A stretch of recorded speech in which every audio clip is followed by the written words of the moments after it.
What the frog happened here? Yeah, as someone who really liked the original Megamind, and I totally see how it ended up gaining a cult following, I never thought there would be a sequel that would end up being this embarrassing, but believe me, I do have my reasons to hate this sequel. Now, I just want to say that I never really saw the point of a continuation of Megamind in any way, shape, or form, since the original film had a satisfying conclusion where Megamind went from supervillain to superhero. Thing about bad guys, they always lose! Plus, we already have a sequel short on the Blu-ray called The Button of Doom, and I understand that this is meant to be a pilot for the TV show Megamind Rules, but when both of these things were being promoted, I was shocked. I was surprised by how much hate both of them got by the animation community. If their hatred of Teen Titans Go, the 2016 Powerpuff Girls, and Illumination during the 2010s wasn't enough, then these follow-ups are a new addition to the pile. And after watching Megamind vs. the Doom Syndicate, it really feels like Universal forced DreamWorks to make more Megamind content only for the sake of capitalizing on its success, in the same way as all those Disney direct-to-video sequels and live-action remakes, and especially the Ice Age Adventures of Buck Wild. This sequel is presented in a way that is so cliched, so unfunny, so not something that DreamWorks Animation would do. I'm sorry, I gotta call bullcrap on this one. Something about me was dreading the possibility of Universal completely messing up Megamind with this movie. Like, this is Megamind, one of DreamWorks Animation's fan favorites alongside Shrek, Madagascar, and Kung Fu Panda. I had some confidence that something good could have come out of continuing Megamind, instead of giving us the typical direct-to-video cash-in sequel that no one asked for. But the execs pushed everyone working on this to move as quickly as possible and made some of the worst changes in a sequel ever displayed, and it just might be one of the biggest middle fingers I have ever seen in any form of fiction, and I am here to explain why. So with that said, what's the damage on this Metrocity of a sequel? Let's just get this over with.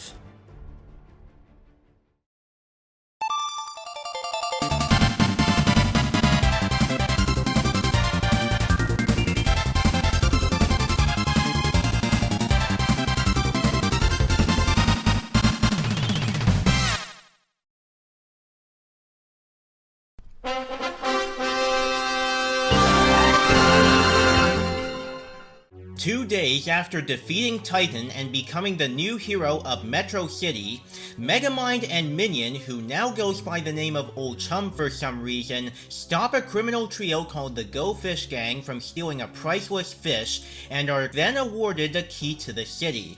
Norm of the North 2 flashbacks, anybody? But Chum feels left out and wants to be Megamind's sidekick, but ends up getting mistreated again by Megamind himself. Trust me, when we get to the characters, my thoughts on Megamind's assassination will speak for itself. Meanwhile, the Doom Syndicate, a supervillain team that Megamind used to work for, breaks out of prison to visit him at his lair, thinking that he's still a villain and that his hero plan is part of an evil plan, while Chum is stuck working at a sludgy diner. Keeping his old crew fooled, Megamind reveals an abandoned villainous plot of launching Metro City to the moon using rockets planted underground. The Doom Syndicate soon realizes that Megamind is hiding something from them, that he really has become a hero, which brings up another trope this movie has, the liar reveal trope. You know that one, the storytelling trope that was never good, and to this day I am still mind-boggled as to why storytellers even use it in the first place. I mentioned how bad it was in Search of Santa, and it certainly doesn't get any better here, as if I haven't been baffled enough by its usage in Shark Tale. So with with that, Megamind re-enlists help from Chum, along with Roxanne and Keiko, to defeat the Doom Syndicate and save Metro City. Hey, remember back when the cartoon community accused Disney's Wish of feeling like it was written by AI? That's exactly what this feels like. Like, it honestly shocked me that this was written by two of the writers of the original, because this actually feels like it was written on an AI engine. Get ready to make room for this movie, Norm of the North, Food Fight, and Strange Magic, because this could be one of the most terribly written stories in an animated feature film. First off, this movie has no sense of pacing whatsoever. The whole thing feels like it's progressing at such a slow tone that it makes the film feel much longer than it should be. It's mostly padded out with that stupid liar revealed plot point, Minion or Old Chum being stuck working at that gross abandoned diner, and a bunch of stolen Despicable Me plot points and character tropes that make this feel more like a ripoff than an actual Megamind sequel. I also want to talk about how badly they ruined the characters from the first movie with inexcusable changes to their personalities, but that'll be coming up in a moment, so keep that in mind for later. And what about the message, you say? Well, I can see how it tries to deliver a good message about speaking from the heart and proving how special you are, but its execution really falls flat on its face in this movie. And what's worse is that there are many other movies that did a better job at enforcing this philosophy. And when you've got better options than this, then you're just left with nothing from this. Not to mention that almost none of the jokes are passable.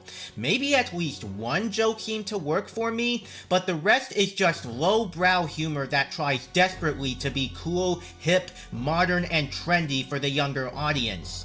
But one of the most hypocritical things this movie does by far is how it contradicts the Button of Doom by talking about how the Megamind signal was introduced at the end of this very movie when they literally launched it for the first time at the end of the Button of Doom. Another thing that's hypocritical is how they mentioned that Megamind learned how to be a villain in villain school.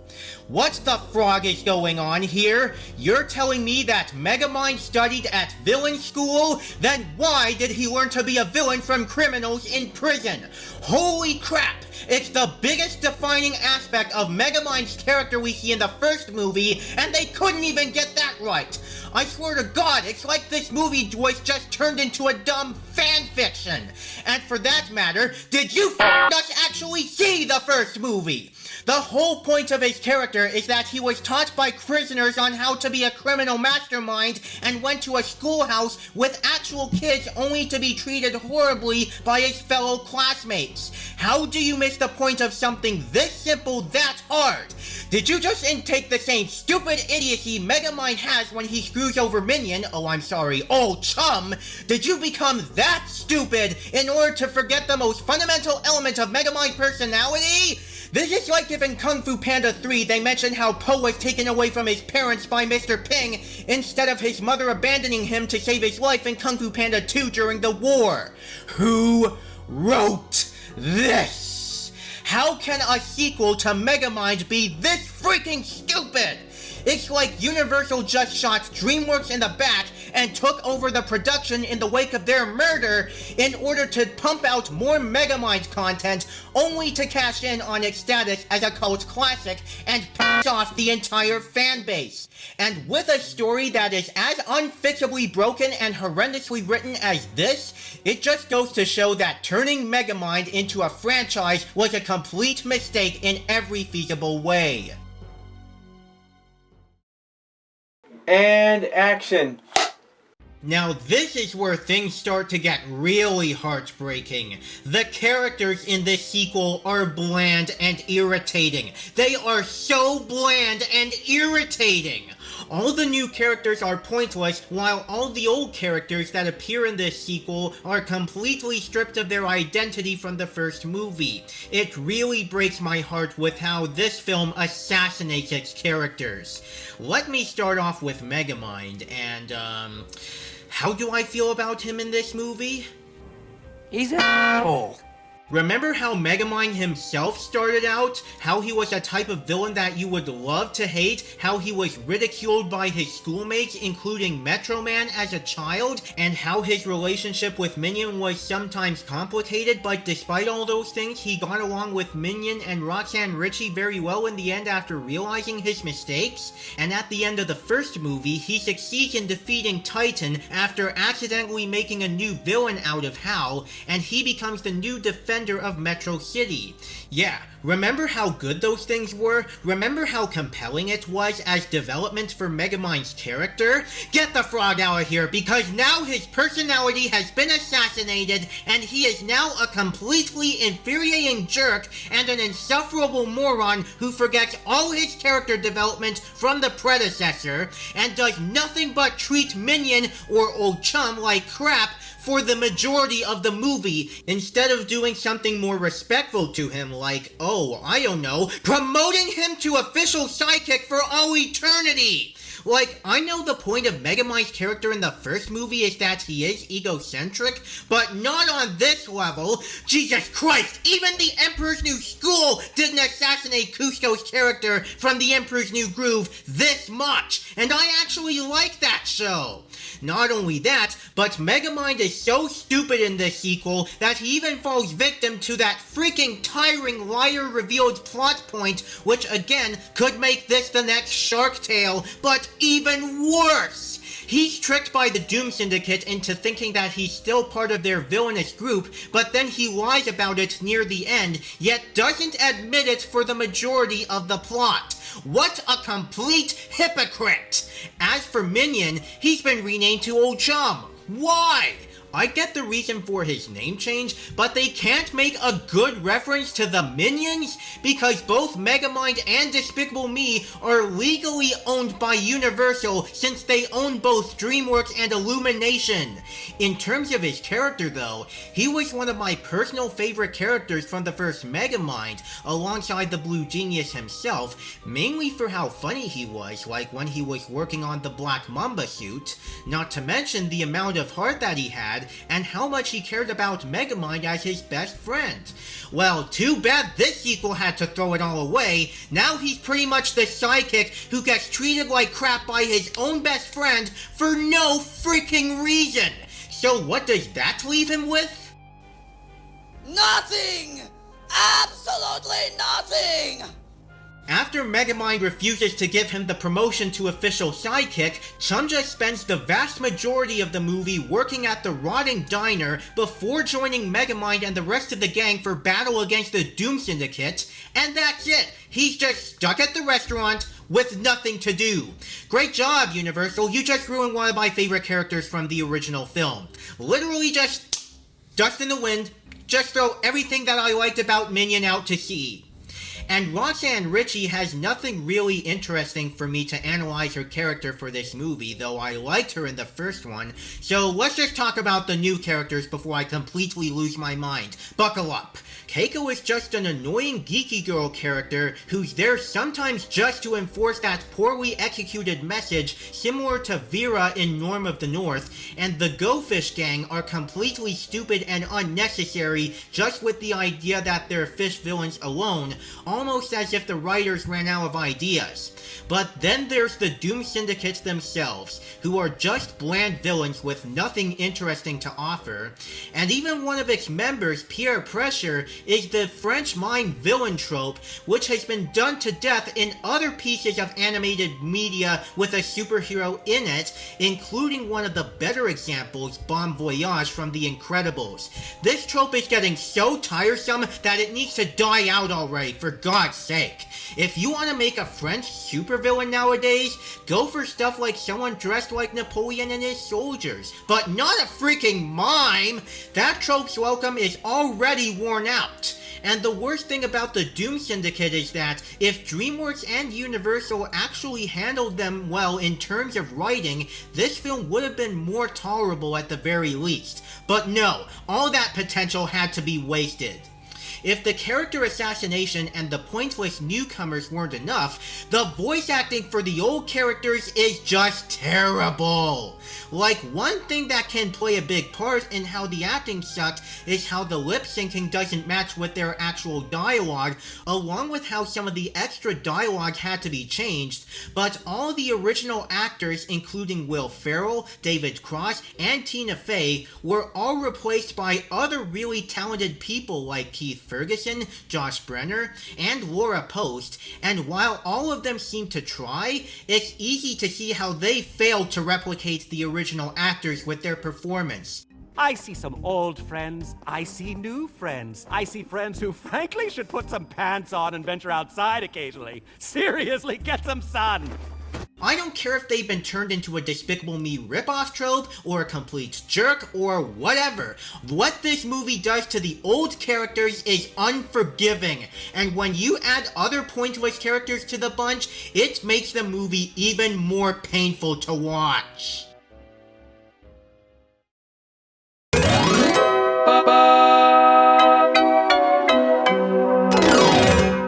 Usually when it comes to the computer animated shows based on DreamWorks animated features, they don't have the best animation quality compared to the original films, and considering this is supposed to be a pilot for Megamind Rules, I might as well bring that up.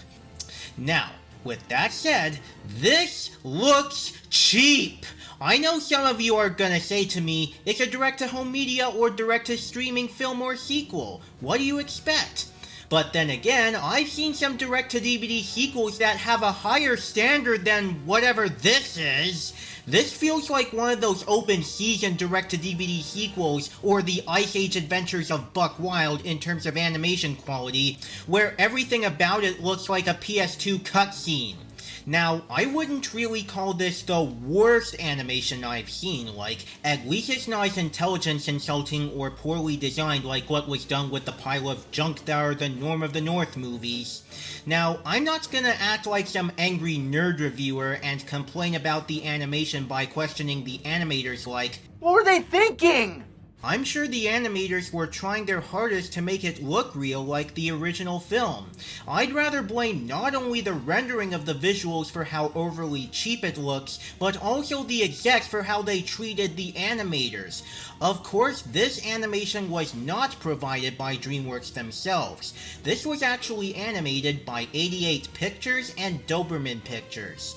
On top of that, the animators were apparently rushed to move quickly to make 30 seconds of animation in a week, so obviously the execs are to blame for their treatment of the animators.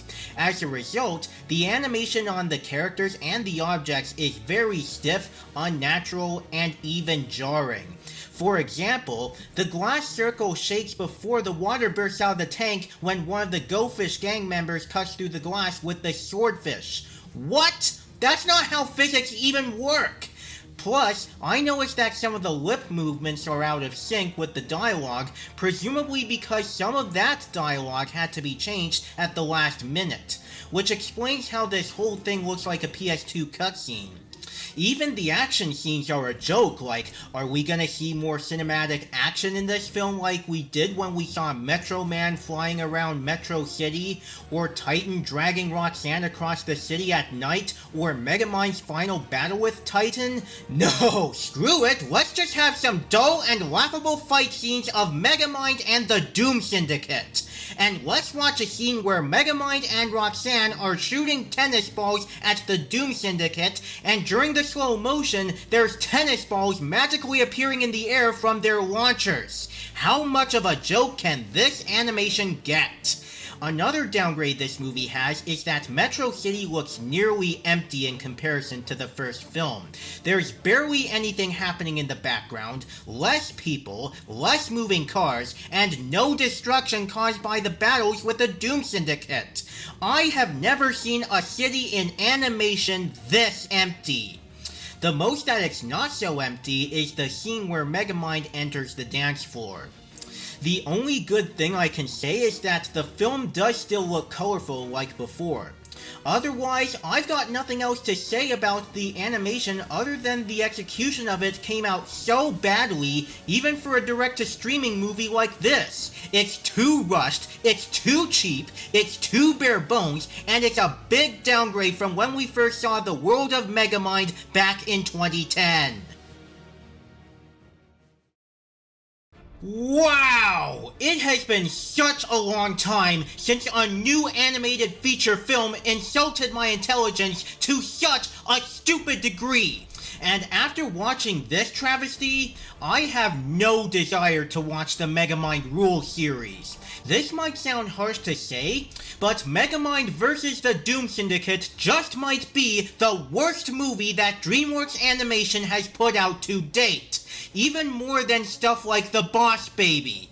It takes away everything that made the first Megamind so special and replaces it with a complete train wreck that this thing calls writing, with a broken down mess of a plot and characters that either have no point to be there or are a shell of their former selves, along with downgraded low quality animation.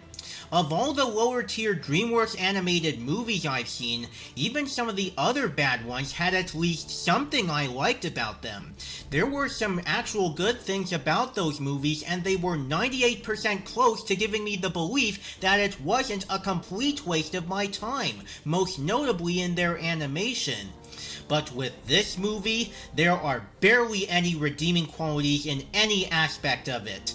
I knew what this movie was gonna feel like when I saw this trailer, and when I saw the actual movie, it was even worse than I could ever imagine. I thought DreamWorks was on the right path of a huge renaissance for their movies this decade, similar to Disney's renaissance back in the 90s, with stuff like The Bad Guys and Puss in Boots: The Last Wish. But then I ended up hearing some not so good things about Ruby Gillman Teenage Kraken and Trolls Band Together, the latter of which I actually watched and I absolutely did not like, and even this year, I've heard okay things about Kung Fu Panda 4.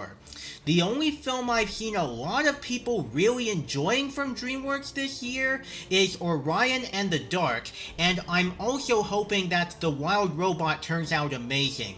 Maybe it's because it was too much to ask and my hopes for DreamWorks to do better in quality in 2024 were too high that time.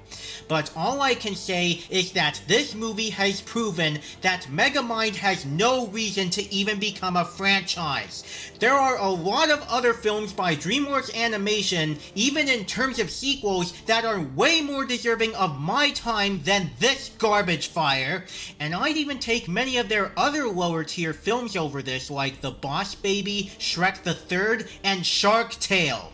And I solemnly promise to make this review the last nail in this movie's coffin for animation fans, DreamWorks fans, and Megamind fans alike. No matter what, even if you're morbidly curious to check it out, do not waste your time on this movie. Do not experience the same torture that I experienced. This sequel only gets a 2 out of 10 with the Dirksen stamp of failure. So in all, Megamind vs. the Doom Syndicate can suck my lemons. Period. This is Caleb. Over and out. We're saved! What's your name, new hero? It's Titan. Thank you. Thank you! Titan has freed us! Oh, I wouldn't say free. More like under new management.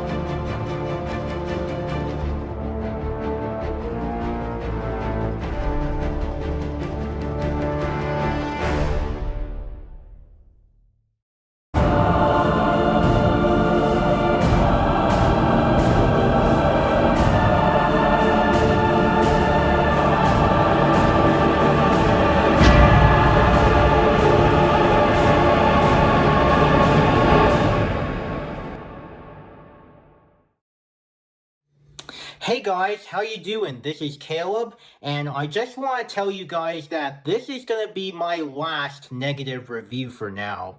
For a while now, it's just going to be mostly positive reviews of things that I actually like The Emperor's New Groove, for example. That's going to be the next movie that I'm going to review after this, and I hope you guys stay tuned for that. So with that said, see you guys later and have a great day.